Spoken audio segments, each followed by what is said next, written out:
Hello दोस्तों, आज हम बात करेंगे बेस के बारे में। वीडियो शुरू करने से पहले मैं आप लोगों को बता दूं कि अगर आप लोगों ने इस वीडियो का पार्ट 1 और पार्ट 2 नहीं देखा है तो उसको ज़रूर देखिए ताकि आपको वीडियो अच्छे से समझ में आ सके। वीडियो का लिंक आप लोगों को डिस्क्रिप्शन बॉक्स में मिल जाएगा और वीडियो के एंड में भी आप देख सकते हैं। तो चलिए बात करते हैं बेस की कॉमन प्रॉपर्टीज़ के बारे में।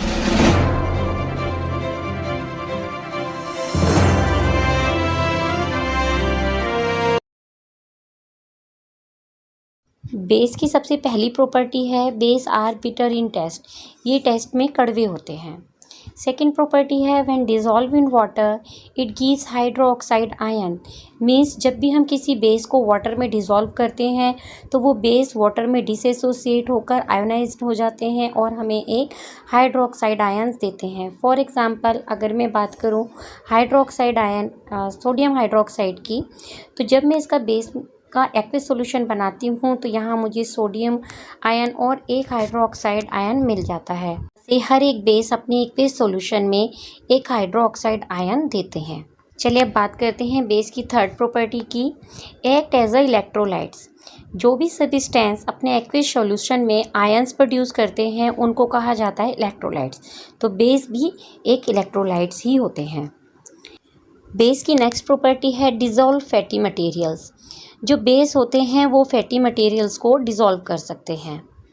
चलिए बात करते हैं नेक्स्ट प्रॉपर्टी की, हैव अ सोपी और स्लिपरी फील। जब भी आप किसी बेस को टच करोगे तो आपको एक सोपी और स्लिपरी फील होता है। नेक्स्ट प्रॉपर्टी है neutralize the solution containing hydrogen ion. जो भी सॉल्यूशन हाइड्रोजन आयन कंटेन्स करते हैं तो उनकी जो प्रॉपर्टी होती है वो होती है एसिडिक, और जो बेस होते हैं इस प्रॉपर्टी को न्यूट्रलाइज कर देते हैं। तो neutralize the solution containing hydrogen ion. Base soluble in water are called alkalis. सभी बेस वाटर में सोल्यूबल नहीं होते, लेकिन जो बेस वाटर में सोल्यूबल होते हैं उनको कहा जाता है alkalis. For example sodium hydroxide और पोटेशियम हाइड्रोक्साइड दोनों ही एल्कलीज हैं, जबकि अमोनिया एक बेस है, एल्कली नहीं है। Turns red litmus paper into blue. जो बेस होते हैं वो रेड लिटमस पेपर को ब्लू में टर्न कर देते हैं, ये इनके प्रेजेंस को शो करता है। चलिए देखते हैं कि बेस की डेफिनेशन क्या हो सकती है।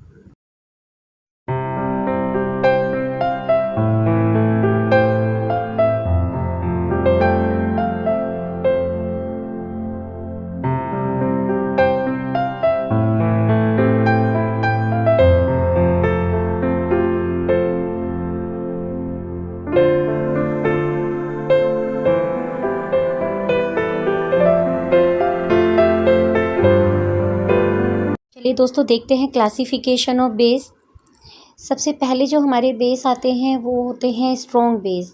स्ट्रॉन्ग बेस वो बेस हैं जिनको जब हम वाटर के अंदर डिज़ोल्व कर देते हैं तो ये कम्प्लीटली आयोनाइज्ड हो जाते हैं और हमें डिसएसोसिएट होकर एक हाइड्रोक्साइड आयन देते हैं।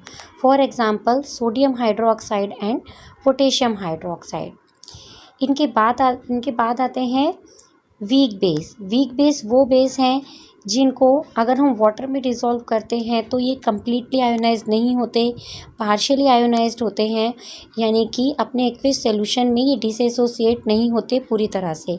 इनके कुछ मॉलिक्यूल्स डिसएसोसिएट होकर आयंस देते हैं और कुछ मॉलिक्यूल्स डिसएसोसिएट नहीं होते। नेक्स्ट आते हैं हमारे कंसनट्रेटेड बेस। ये वो बेस हैं जिनके अंदर बहुत कम वाटर होता है, यानी कि which contains less amount of water. इसमें बेस ज़्यादा होता है और वाटर कम होता है। इसी के अपोजिट नेक्स्ट आते हैं हमारे dilute base which contain more amount of water in it. यानी कि जब किसी सॉल्यूशन में बेस बहुत कम और वाटर बहुत ज़्यादा होता है तो वो बेस हमारे डाइल्यूट बेस कहलाते हैं। अब बात करते हैं मोनो एसिडिक बेस। जब हम किसी बेस का एक्वस सॉल्यूशन बनाते हैं और वो डिसएसोसिएट होकर हमें हाइड्रोक्साइड आयन देते हैं तो हम उन्हें मोनो एसिडिक बेस कहते हैं। जैसे सोडियम हाइड्रोक्साइड को जब हम डिसएसोसिएट कराते हैं तो हमें एक सोडियम आयन और एक हाइड्रोक्साइड आयन मिलता है, ये हमारा एक मोनो एसिडिक बेस है। डाई एसिडिक बेस वो बेस होते हैं जिनको जब एक्वस सॉल्यूशन बनाया जाता है तो वो डिसएसोसिएट होकर हमें 2 हाइड्रोक्साइड आयंस देते हैं। For example calcium hydroxide. जब भी हम इनका एक्वस सॉल्यूशन बनाएंगे तो यहाँ पर हमें एक कैल्शियम का 2 कैल्शियम आयन और 2 हाइड्रोक्साइड आयन मिलेंगे, यानी कि हमें यहाँ पर हाइड्रोक्साइड आयंस जो हैं वो 2 मिल जाते हैं। तो इस तरह के बेस डाई एसिडिक बेस कहलाते हैं। ट्राई एसिडिक बेस वो बेस होते हैं जिनको डिसएसोसिएट करने पर या आयोनाइज कराने पर ये हमें 3 हाइड्रोक्साइड आयंस देते हैं। फॉर एग्जांपल फेरिक हाइड्रोक्साइड, यहाँ पर हमें डिसएसोसिएट कराने पर 3 हाइड्रोक्साइड आयन मिलते हैं, तो ये हमारे ट्राई एसिडिक बेस कहलाते हैं। तो दोस्तों ये हुई बेस की कैटेगरीज। आगे हम देखेंगे कि किस तरह से बेस और एसिड एक दूसरे से डिफरेंट है। तो चलिए देख लेते हैं।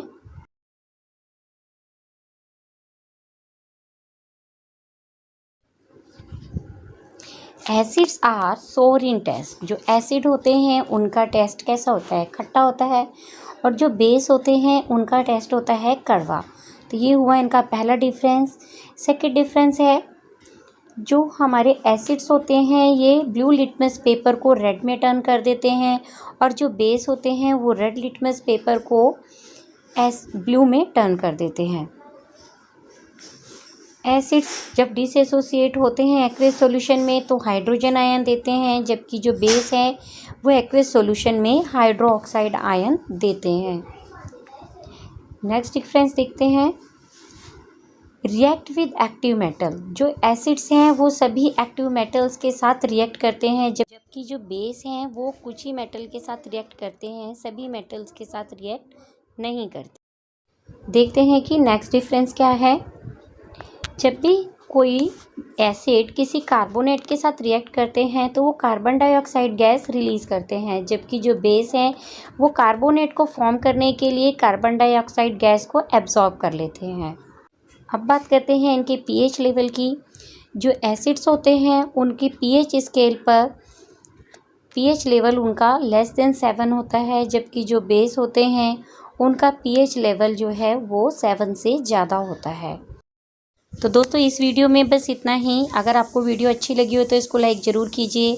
नेक्स्ट वीडियो में हम बात करेंगे पीएच लेवल के बारे में। अगर आप लोगों को ये वीडियो अच्छी लगी हो तो इसको लाइक ज़रूर कीजिए, साथ ही मेरे चैनल को सब्सक्राइब कीजिए, बेल आइकन को प्रेस कीजिए ताकि आपको वीडियो की नोटिफिकेशन मिलती रहे। Thank you.